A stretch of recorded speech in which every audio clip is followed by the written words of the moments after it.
9장 1절로 7절까지의 말씀입니다. 요한복음 9장 1절로 7절까지의 말씀. 자, 읽겠습니다.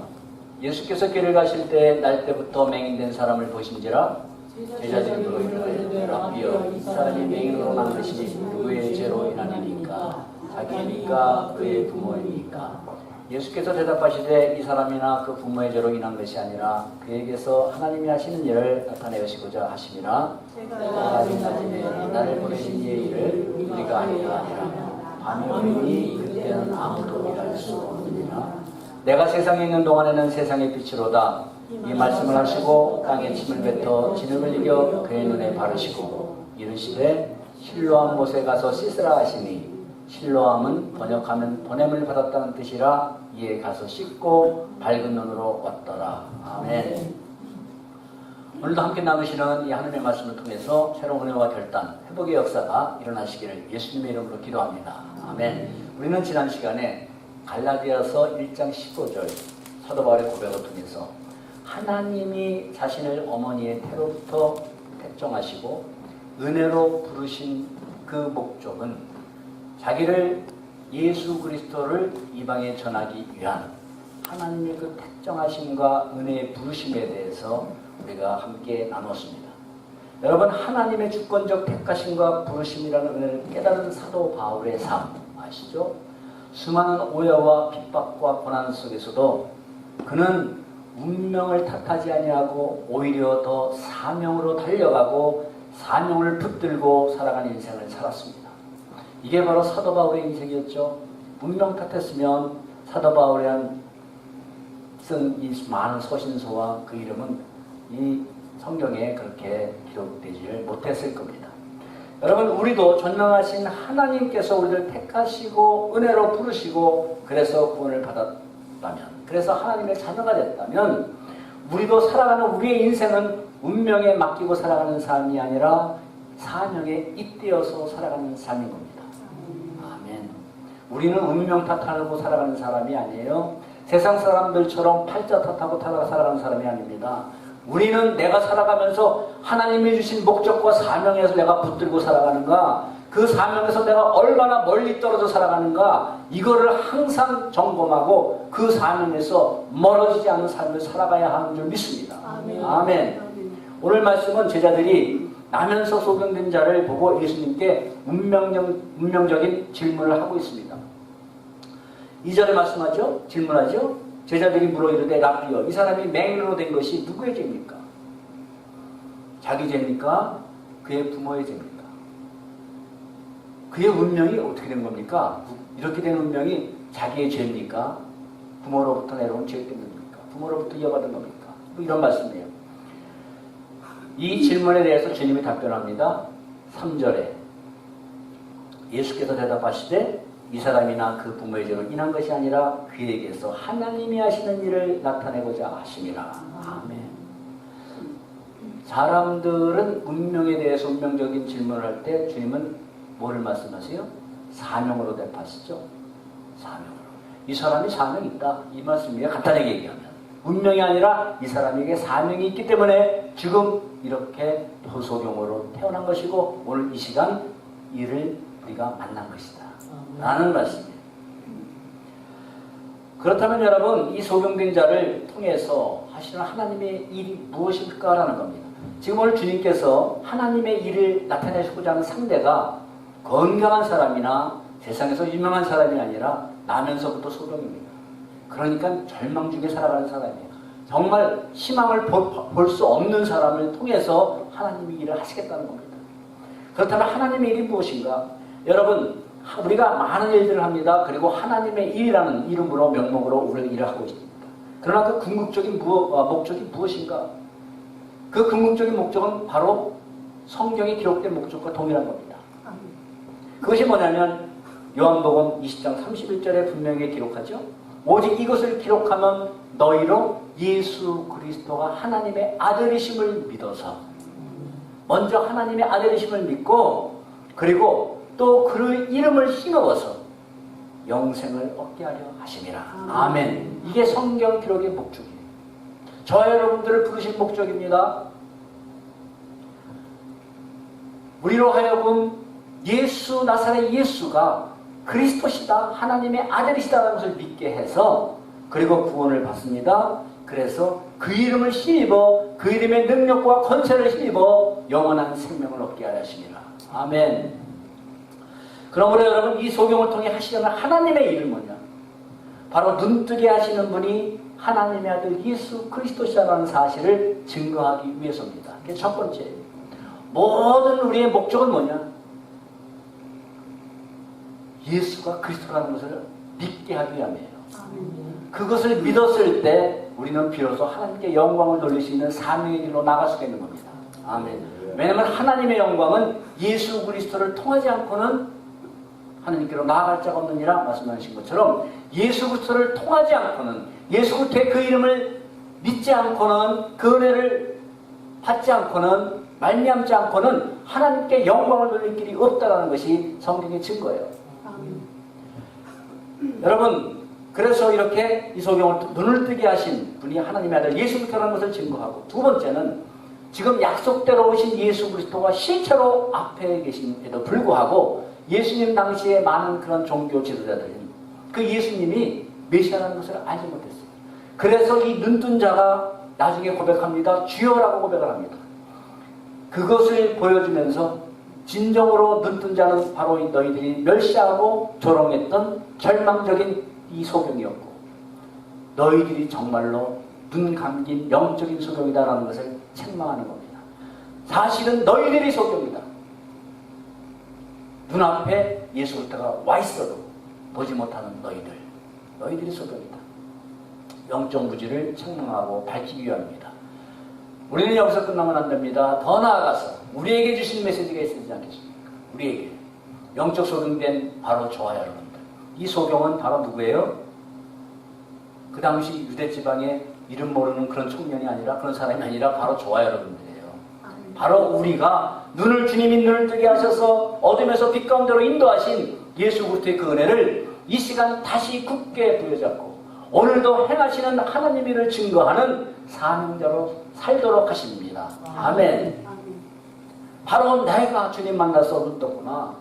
그래서 내가 볼 수 없는 하나님의 나라를 보게 됐구나. 내가 그 은혜를 잊어버리고 살았구나. 그 은혜를 형편에 따라 잡았다, 놨다.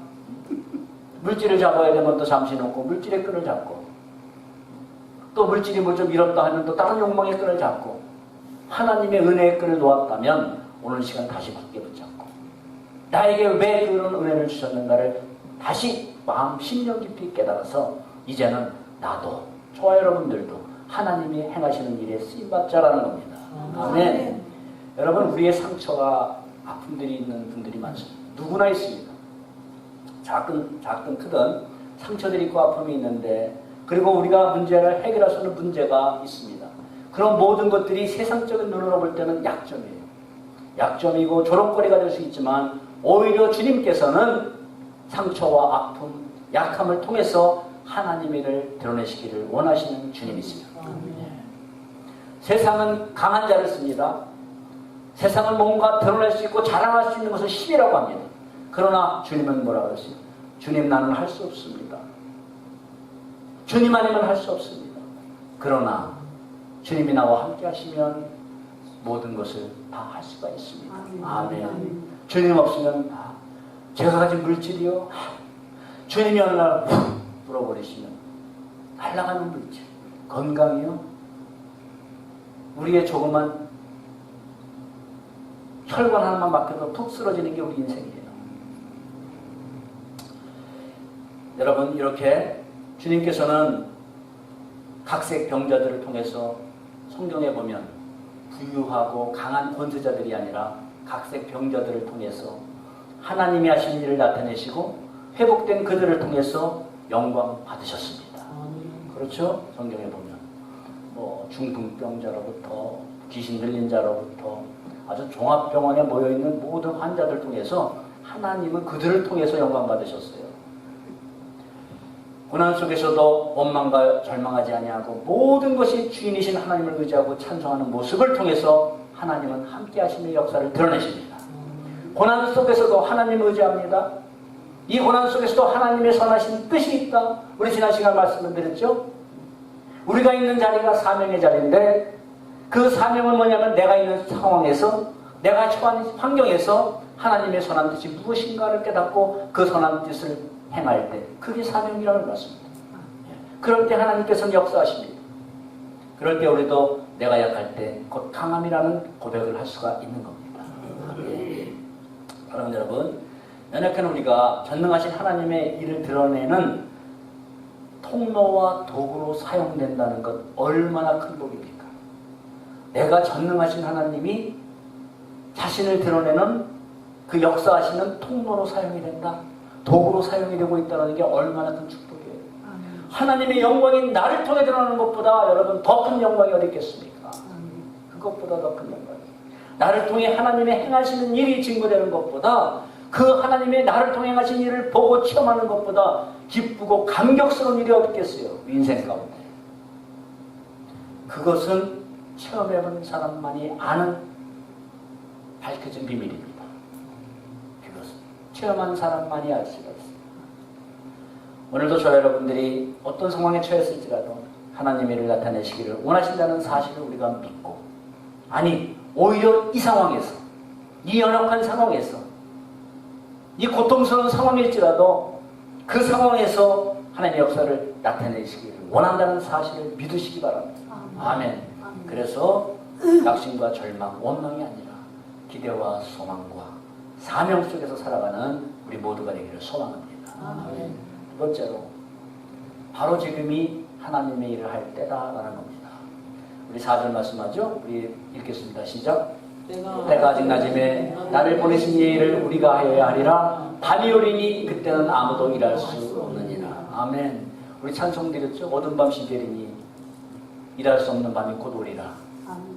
이게 그냥 찬송으로 우리가 한번 이렇게 부르고 마는 게 아니라 사실을 얘기하는 거예요. 사실. 여러분, 바로 이것이 우리가 처한 상황과 관계없이 하나님의 일을 해야 하는 이유예요. 때가 있기 때문이에요. 많은 사람들이 여러분, 제가 전에도 그런 말씀 잘 드리죠. 주님 앞에 아주 우리가 애용하고 부담 없이 드리는 말씀 있죠. 지금보다 상황이 나아지면 이번 일만 잘 되면, 그러면 그때가 되면 우리가 그런 말을 아주 잘합니다. 그러나 여러분, 그 형편이라는 기준이 무엇이고 내가 생각하는, 우리가 생각하는 이 다음에 때라는 기준이 뭡니까? 바로 그 기준은 자기 생각이에요. 자기 생각이에요. 그 기준이. 전도 3장 1절 이하에 때에 대해서 쭉 나오죠. 범사에 기한이 있고 천하만사에 때가 있나니 하면서 날 때가 있고 죽을 때가 있고 심을 때가 있고 심은 것을 뽑을 때가 있고 죽일 때가 있고 치료할 때가 있고 웃을 때가 있고 물 때가 있고 슬플 때가 있고 춤을 추게 할 때가 있고 여러분 헐 때가 있고 세울 때가 있고 이러면서 때에 대해서 계속해서 나갑니다. 그러다가 전도서 4장 11절에 결론을 말씀하세요. 그러나라고 말씀합니다. 그러나 하나님이 하시는 시작과 끝을 사람으로는 측량할 수 없게 하셨도다. 아멘. 이게 결론이에요. 그러나 이런 때도 있고 저런 때도 다 있지만 결론은 뭐냐? 그러나 하나님이 하시는 그때, 하나님이 행하시는 그때는 사람으로는 그 누구도 측량할 수 없게 하셨도다 말씀합니다. 그러니까 무슨 말씀입니까? 우리 생각으로 내 때, 그때, 다음에 때, 그거는 그냥 희망사항이라는 말씀이에요. 모든 때와 시간을 주관하시는 분은 하나님이시다라는 겁니다. 아멘. 여러분, 우리가 생각하는 다음의 때라는 것, 내년에는 열심히 해야지, 내년에 좀 한가해지면 열심히 해야지, 사명 감당해야지, 그것은 그 다음에 때를 주관하시는 하나님이 그 때를 허락하실 때만 가능한 때입니다. 여러분, 그런데 우리는 이 단순한 사실을 너무너무나 잊고 살아요. 우리는. 여러분, 이렇게 내 인생의 시작과 끝을 주관하시는 분 내가 아니라는 사실이에요. 그래서 여러분, 모든 때가 있습니다. 고린도후서 6장 전에 보라, 지금은 은혜 받을 만한 때요, 지금이 구원의 날이로다. 아멘. 은혜 받을 때도 있다는 겁니다. 아무 때나 은혜 받는 거 아니에요. 올해 푸셨다가 내년에 제가 주님 앞에 나갈 테니까 은혜요. 대신 그냥 고백해 주세요. 받으면 되죠. 안 된다는 말씀입니다. 은혜 받는 때가 있어요. 지금이라고 말씀합니다. 히브리서 12장 말씀하죠. 그 후에 축복을 받으려고 눈물을 흘리면서 구하되 버림받아서 회개할 기회도 잃어버렸도다 말씀합니다. 회개도 때가 있다는 말씀이에요. 여러분, 회개도 때가 있다는 거 성경이 증거하는 겁니다. 그때는 내가 축복 좀 받으려고 눈물을 흘리며 구합니다. 그런데 회개할 기회를 얻지 못하였다. 하나님의 복을 받으려면 전제 조건이 뭐예요? 회개해야 돼요. 그죠? 회개하지 않은 10년 가운데 하나님의 거룩하신 성령은 역사하지 않습니다. 그냥 하나님이 주시지 않는 거를 내가 받았다고 하면서는 내가 집어넣는 거지.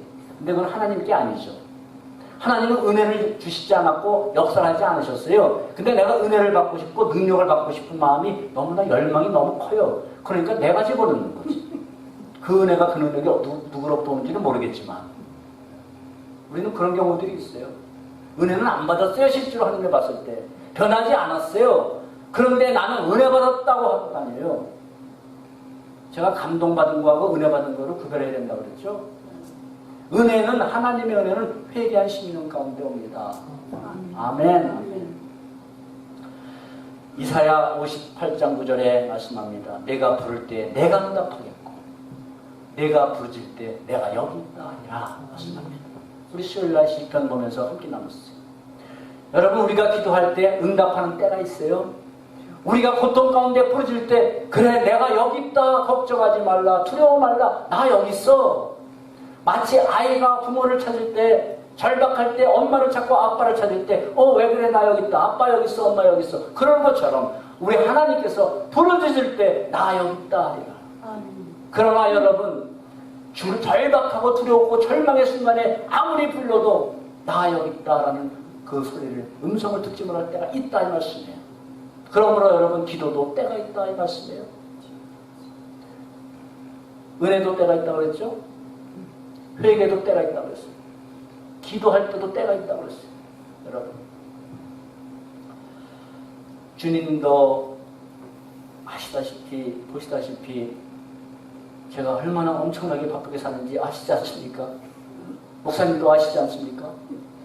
저도 비즈니스를 해보고 지금도 일을 해봐서 바쁜 생활을 압니다. 그러나 여러분, 우리가 아무리 바쁠지라도 우리가 그렇다고 해서 넘어갈 수 없는 상황이 뭐예요? 하나님이 주시는 기회일 때 그거는 우리가 바쁘다고 내 상황이 있다고 해서 비껴가지 않는다는 거죠. 그게 문제라면 그게. 하나님이 주시는 기회 때를 놓치지 않는 우리 모두가 되길 간절히 바라면서 간곡히 부탁드립니다. 아멘. 우리의 상황 때문에 하나님이 주신 기회의 때를 놓치지 마십시다. 우리 인생이라는 기회, 우리 미사님 기도할 때 우리에게 많은 선택들이, 살아가면서 선택들이 주어졌어요. 그 모든 선택은 기회의 선택들이에요. 어느 기회의 선택이냐? 사명으로 나갈 수 있는 기회의 선택이 될 수 있고, 사명하고 멀어지고 하나님과 멀어져가는, 그것도 기회라면 기회라겠지만 그 나쁜 기회로 나갈 수 있는 선택이 될 수 있어요. 우리의 인생은, 인생 자체가 바로 하나님이 주시는 기회의 시간입니다. 기회의 시간이에요. 기회는 지나가면, 인생은 지나가면 다시 오지 않습니다. 주님은 우리가 처한 상태가 어떠하든지 하나님의 일을 해야 하는 분명한 이유에 대해서 4절에 말씀하는 거예요. 때가 아직은 낮이기 때문이다. 때가 낮이기 때문에 우리는 지금 일해야 된다는 말씀이에요. 이 말씀 속에 무슨 의미가 있습니까? 때가 되면 낮은 지나간다 이 말씀이에요. 낮이 지나가고 밤이 오면 일하고 싶어도 일을 못하는 밤이 온다 이 말씀이에요. 낮은 빛이 있는 시간입니다. 바로 빛 대신 주님께서 함께 일하시는 시간이 낮 시간이에요. 우리 인생의 낮 시간. 5절에 말씀하죠. 내가 세상에 있을 동안에는 세상의 빛이로다. 여러분, 그러나 여러분, 하나님 베푸시는 구원의 은혜도 회개도 기도도 하지 못할 때가 옵니다. 그때가 언제예요? 우리 주님이 빛을 비추지 않은 절망의 밤이에요. 절망의 밤. 그래서 여러분, 우리 인생에는 낮이 지나고 맞이하는 두 가지의 밤이 있습니다. 마치 예를 들면 농부가 낮 시간에 열심히 할 일을 흥하고 밤에는 안식을 취하면서 평안한 밤이 있어요. 근데 낮 시간에 할 일을 안 하고 이래저래 돌아다니고 이상한 짓 하고 다니다가 밤이 되면은 불안하고 걱정이 되고 하는 밤이 있어요. 여러분, 어떤 사람에게는 칠흑같이 어둡고 고통스러운 밤이 될 수 있고, 어떤 사람에게는 세상에서의 눈물과 고통이 영원히 사라지고 감격과 참 기쁨으로 속으로 들어가는 영광의 아침을 맞이하는 밤이 있습니다. 아멘. 영광스러운 아침이 있습니다. 영원한 빛 가운데 들어가는 안식의 때, 그리고 영원한 어둠 가운데 들어가는 절망의 때, 이렇게 낮의 시간이 곧 지나면 결산의 때가 온다는 사실을 우리는 믿으시기 바랍니다. 아멘. 그래서 우리는 반드시 살아가면서 우리 자신에게 할 질문이 있어요. 나는 과연 어떤 밤을 맞이할 것인가? 질문해 봐야 돼요. 나는 오늘의 낮 시간을 어떻게 살아가고 있는가? 그것은 뭐로 연결이 돼요? 어떤 밤을 맞이할 것인가에 그거의 과정이에요. 나는 지금 이 낮의 시간을 어떻게 보내고 있는가?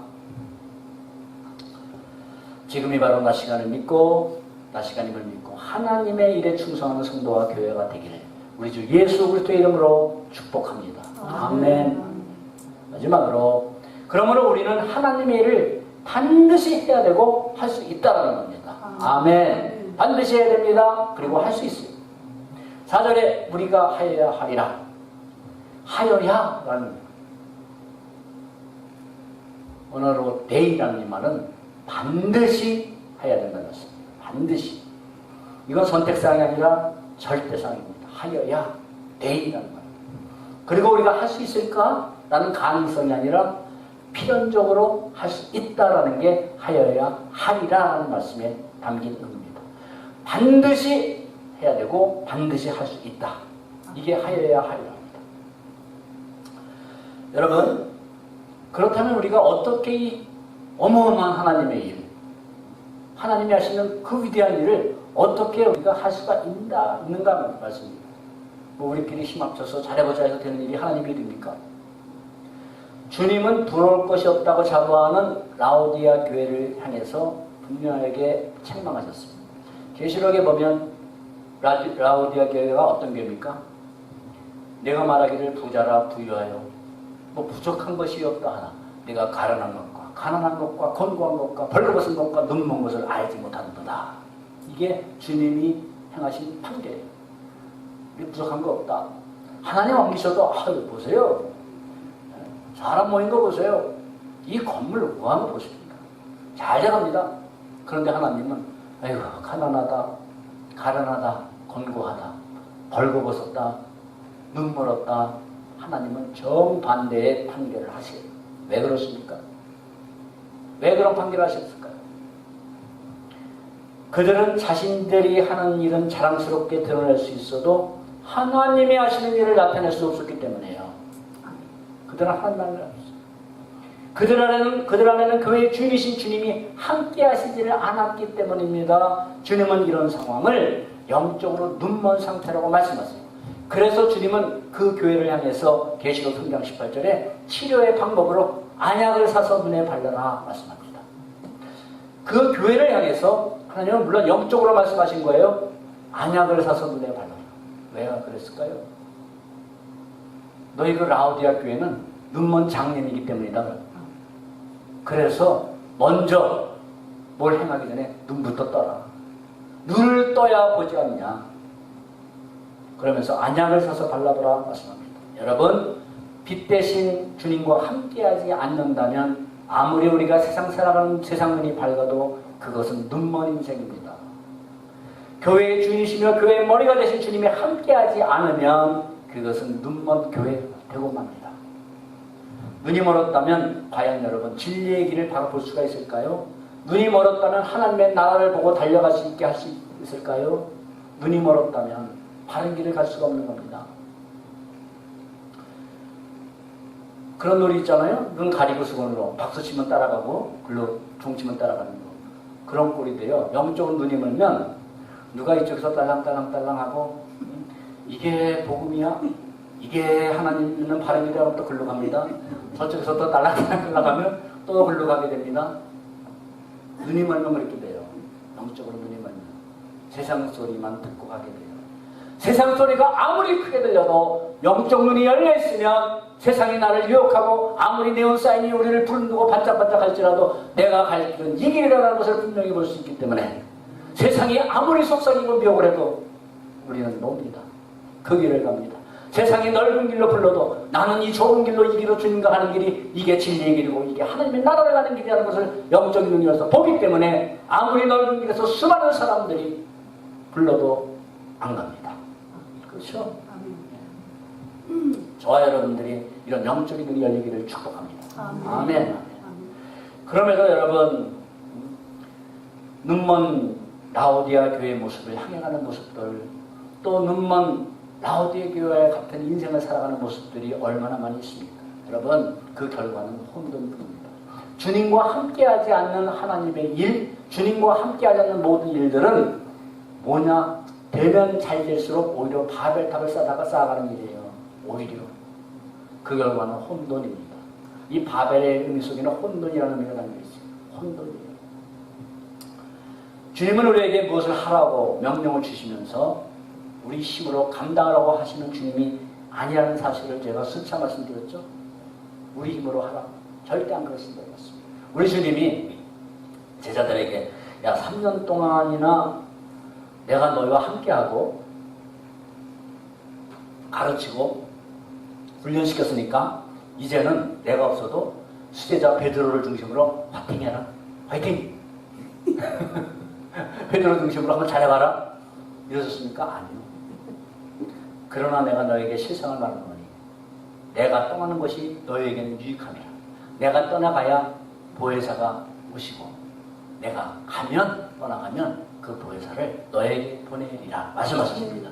주님은 떠나가시면서도 제자들에게 훈련을 그토록 시켰어도 이제는 너희들이 한번 잘해봐라. 그동안 훈련받은 걸 한번 잘해보라고 하시지 아니하시고 내가 떠나가면 너희를 홀로 두는 게 아니라 다시 또 다른 보혜사, 나와 동일한 권세와 영광과 능력을 가진 성령님을 너에게 보내주시라 약속하셨습니다. 아멘. 이것이 바로 저 여러분들이 하나님의 교회가 하나님의 일을 할 수 있는 유일한 보장과 근거입니다.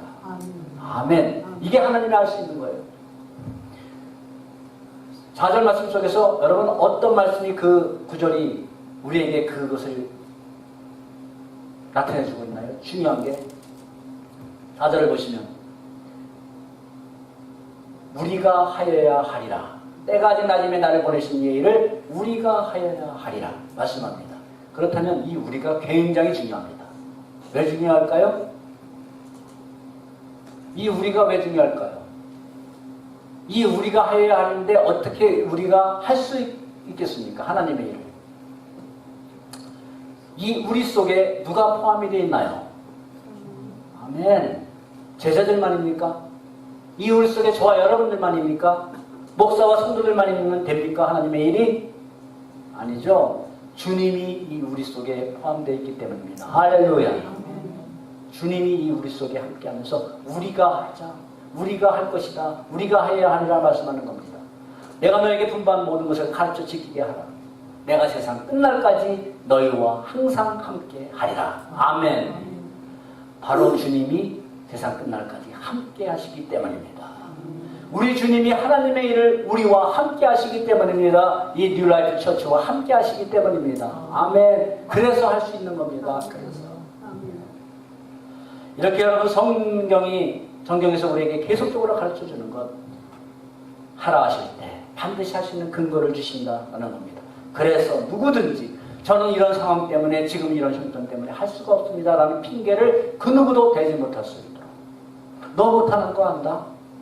그러니까 나와 같이 하자 이 말씀 아니에요. 너 혼자 할 수 없는 거 안다? 나와 같이 하자. 너 그 일 해결하겠다고 하루 종일 돌아다니는 것보다 나와 함께 하는 거 1시간이면 해결할 수 있다? 수없이 사람 만나고 다니는 것보다 나와서 1시간만 해도 나하고 교제하면서 기도하지 않겠냐? 우리 함께 그 일 풀어보자. 그러면서 하나님이 내가 하는 일을 네가 한번 체험해봐라. 하나님은 우리에게 이렇게 말씀하시는 거예요. 그리고 그 체험된 거를 내가 전하고 증거하고 하나님이 나 같은 자와 함께 하셨다. 나 같은 자의 기도에 응답하시고 내가 주님 하고 부르실 때 나 여기 있다 라는 음성 들었습니다 라고 증거하며 살아가는 겁니다. 할렐루야. 얼마나 근사한 인생이겠습니까? 우리가 이런 인생 살아간다면 불러도 대답한 것처럼 메아리는 것처럼 하나님이 응답을 안 하시면 사람이 응답해 주는 것은 그건 참 응답이 아니에요. 하나님께서 사람을 통해서 응답을 주십니다. 그런데 하나님께서 응답을 안 하셨어요. 그런데 사람 찾아가니까 사람으로 문제가 해결되고 응답이 됐어요. 그게 응답 같으십니까? 아니요. 하나님이 그 사람에게 통해서 응답을 주시면 응답이지만 하나님은 응답을 안 하셨어요. 노 하셨어요. 근데 사람이 내가 해줄게 해결이 됐어요. 해결 같죠? 우리는 거기에 속죠. 저도 당해봐서 합니다. 해결이 아니에요. 우리는 하나님의 응답을 받아야 돼요. 아멘, 아멘. 오늘도 주님께서 우리를 향해 함께 일하자 하십니다. 우리가 해야 하리라 할 때 우리 속에 우리 주님이 함께 하신다는 것이 얼마나 든든하고 영광스러운 일입니까? 아멘. 그러면서 이제 본격적으로 하나님이 소경된 자를 통해 하시는 일을 나타내시죠. 그게 7절 말씀입니다. 이르시되 실로암 못에 가서 씻으라 하시니 실로암은 번역하면 번냄을 받았다는 뜻이라 이에 가서 씻고 밝은 눈으로 봤더라. 아멘. 아멘. 주님의 말씀대로 밝은 눈으로 봤습니다. 실로암 못에 가서 씻으라. 실로암이 무슨 뜻이라고요? 네. 제가 지금 분명 말씀드렸고 한글로 기록이 되어 있습니다. 한글로 실로암을 번역하면 번냄을 받았다는 뜻이라. 네, 번냄을 받았다는 뜻이라. 성경은 주님이 하나님이 보내신 자라는 것을 곳곳에 증거하고 있습니다. 우리 한번 볼까요? 한 절만 요한복음 17장 3절을 한번 보겠습니다. 시작. 영생은 곧 유일하신 참 하나님과 그가 보내신 자 예수 그리스도를 아는 것이니라. 아멘. 하나님과 그가 보내신 자 예수. 그 예수 그리스도를 아는 것입니다. 지식적으로 아니라 지식만이 아니라 삶으로 인격적으로 아는 영접한 겁니다. 하나가 된 겁니다. 그러면 그게 영생이다 이 말씀이에요. 하나님 앞에 죄를 지음으로 나면서부터 된 영적 소경된 자가 어둠에 갇혀 살던 바로 우리가 하나님이 보내신 자 예수 그리스도의 보혈로 씻김을 받고 하나님의 보혈로 씻김을 받고 하나님 나라를 볼 수 있는 새로운 인생이 시작이 된 겁니다. 아무 일도 할 수 없는 절망적인 인생이 이제는 하나님 나라 보고 주님과 하나님의 일을 할 수 있는 사명자로 영광스러운 존재로 바뀌었다는 것을 보여주고 있습니다. 아멘. 이제는 더 이상 어둠의 자식이 아니라 뭐예요? 빛의 자녀가 된 것입니다. 11절 이하를 보면 우리가 읽지 않았지만 있는 뜬 자가 다니면서 내 눈을 그렇게 맞은 자가 누구냐 할 때 예수다. 선지자다 하면서 나중에 주여라고 고백하는 증거하고 다니는 모습이 기록이 되어 있습니다. 그러므로 여러분 이렇게 그리스도의 복음으로 영적 눈이 열린 성도는 어두운 세상에 나가서 내 눈을 띄워준 자가 누군가를 전해야 될 사명과 그리스도의 증인입니다. 아멘. 그리고 세상에 나가 영적 눈이 감긴 자들을 실로암 대신 예수 그리스도로 인도해서 그들도 그리스도의 보혈로 씻김을 받아 하나님 나라 볼 수 있도록 하는 사명자입니다. 아멘. 여러분 태어날 때부터 여러분도 아실 겁니다. 한 사람을 소개하고 마치겠습니다.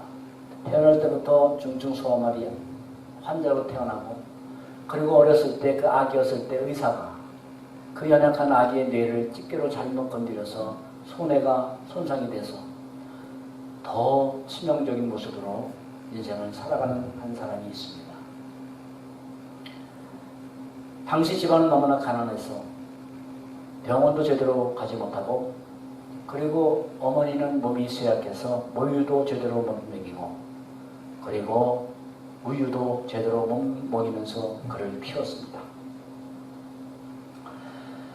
그녀는 그 당시 이렇게 고백합니다. 7살 때까지 나는 누워만 있다가 이제 엄마가 나를 업으면 내 목은 뒤로 젖혀져서 내 허리는 목은 끊어지는 것 같고 허리도 끊어지는 것 같은 고통 속에 있었다. 그래도 말을 할 수가 없었다. 엄마 나 아파라는 말을 할 수가 없었어. 어머니는 자기를 고치겠다고 수없이 침을 맞으러 다니도록 할 때마다 자기 온몸에 아프냐 뭐하냐 물어볼 것도 없고 대답을 못하니까 수없이 침을 머리에도 맞고 수없이 맞았다는 겁니다. 그때 너무나 그 침을 맞으러 갈 때마다 그 두려움과 공포와 아픔은 이루 말할 수가 없었다라고 고백을 합니다.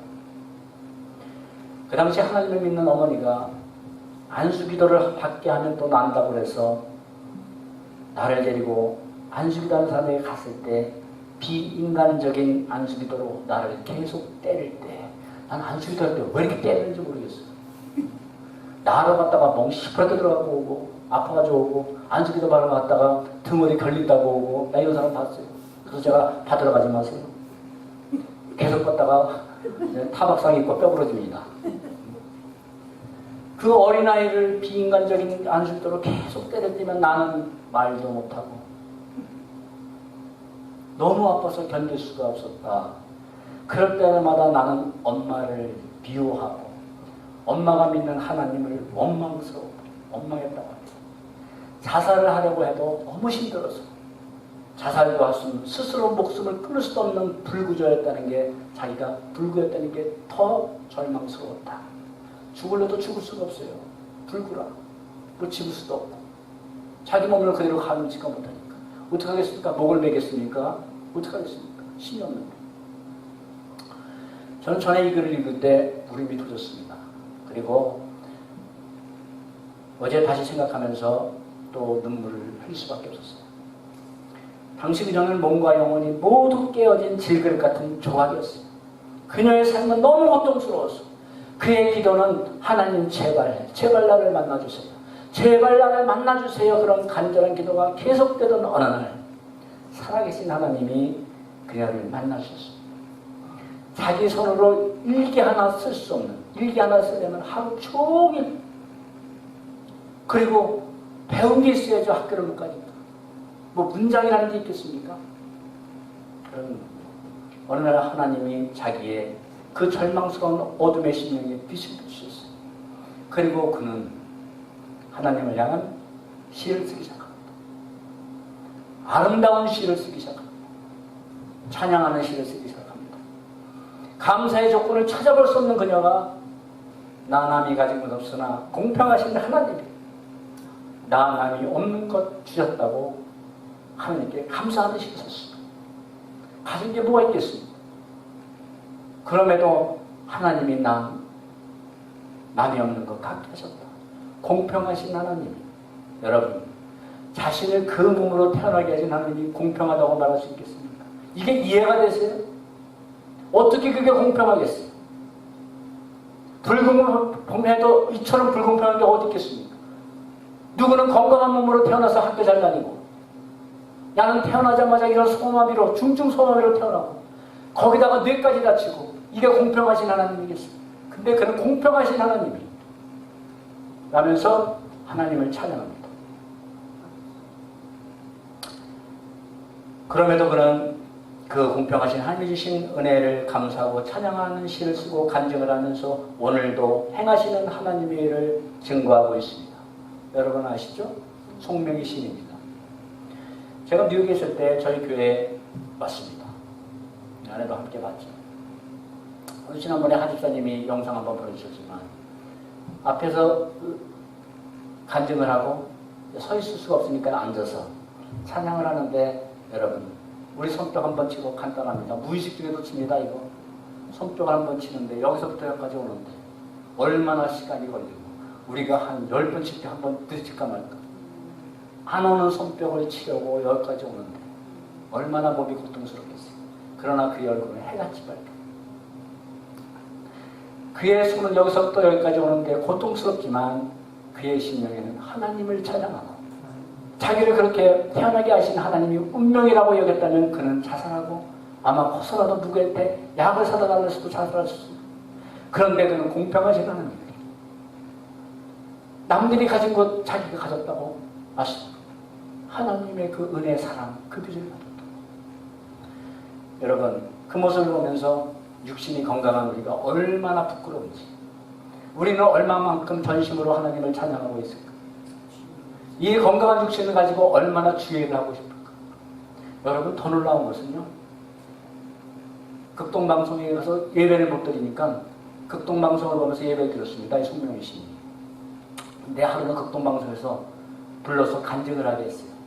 그래서 간증을 하는데 자기가 시처럼 이렇게 좀 써놓은 게 원고지를 10분량이 있다고 그랬는데 그것을 그 출판사에서 내주겠다고 해서 출판을 했습니다. 그래서 그때 송명희 시인이 알려주기 시작했어요. 그리고 원고료로 100만 원, 그 당시 100만 원을 줬습니다. 송명희 시인에게. 자기 난생 처음으로 버는 100만 원이었어요. 자기의 꿈이 그때까지 뭐였냐면 나도 남들이 타는 휠체어, 전동 휠체어 샀으면 좋겠다. 그거 타고 다녔으면 좋겠다. 있잖아요. 여기 휠체어 좋은 것들. 근데 그 당시에 뭐가지고 그거 샀으면 좋겠다. 그런데 돈을 받았습니다. 어떻게 했겠어요? 전동차 샀겠어요? 그거를요, 극동방송 그 교회가. 나는 이 극동방송을 통해서 하나님을 더 막 영접하고 더 기쁘게 살고 있습니다. 그 돈을 전동차 사는 것을, 휠체어 사는 돈을 다 헌금해 버렸어요. 감동한 극동방송 사장님이 이제 당신의 삶을 우리 극동방송에 맡기십시오. 우리 미국 가서 한번 고쳐봅시다. 그럴 때 어머니가 얼마나 기뻤겠어요. 한번 대단한 데도 고쳐봅시다. 미국으로. 우리가 여비 다 되고 치료비 다 될 테니까. 어머니 기뻐서. 그러면서도 제가 결정한 문제가 아니죠. 그러면서 송명희 씨한테 물어봤어요. 동의하십니까? 저희가 모든 것 다 부담할게요. 뭐라 그러신지 압니까? 가만히 생각을 하다가 아마 주님께 물었을 거예요. 한마디를 했어요. 저는 하나님이 이렇게 만들어 놓으신 이 상황 그대로 살겠습니다. 이 상황에서 하나님께 영광 돌리겠습니다. 거부했어요. 이게 가능한 일입니까?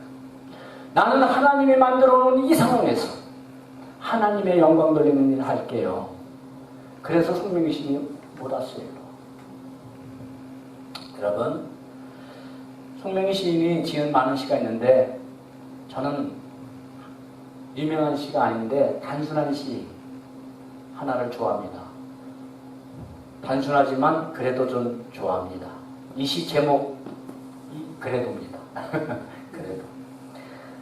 내가 나를 떠나가도 그래도 나는 너를 떠나지 아니하며 내가 나를 버려도 그래도 나는 너를 버리지 아니하리라. 내가 나를 사랑하지 않아도 그래도 나는 너를 사랑하며 내가 지은 죄 많으나 그래도 너를 용서하리라. 내가 천하고 미련하나 그래도 나는 너를 받으리라. 그래도. 이게 주님의 사랑이에요. 여러분 지금 무엇이 문제입니까? 물질이 가난해서요? 질병 때문에요? 시간이 없어서요? 이 그래도의 은혜를 주신 주님 앞에 그래도 충성하시는 새로운 인생들로 살아가기를 소망합니다. 아멘. 여러분 하나님 앞에 가장 가치 있는 새로운 인생을 살아가는 길, 그것은 뭐냐면 운명이 우리의 인생을 바꾸는 것이 아니라 사명이 우리의 인생을 새롭게 합니다. 아멘. 우리 그렇게 기억합시다. 운명이 우리 인생을 바꾸는 게 아닙니다. 사명이 우리 인생을 새롭게 합니다. 송명희 시인의 인생을 새롭게 한 것은 운명이 아니었어요. 사명이었어요. 함께 기도하겠습니다. 하나님 아버지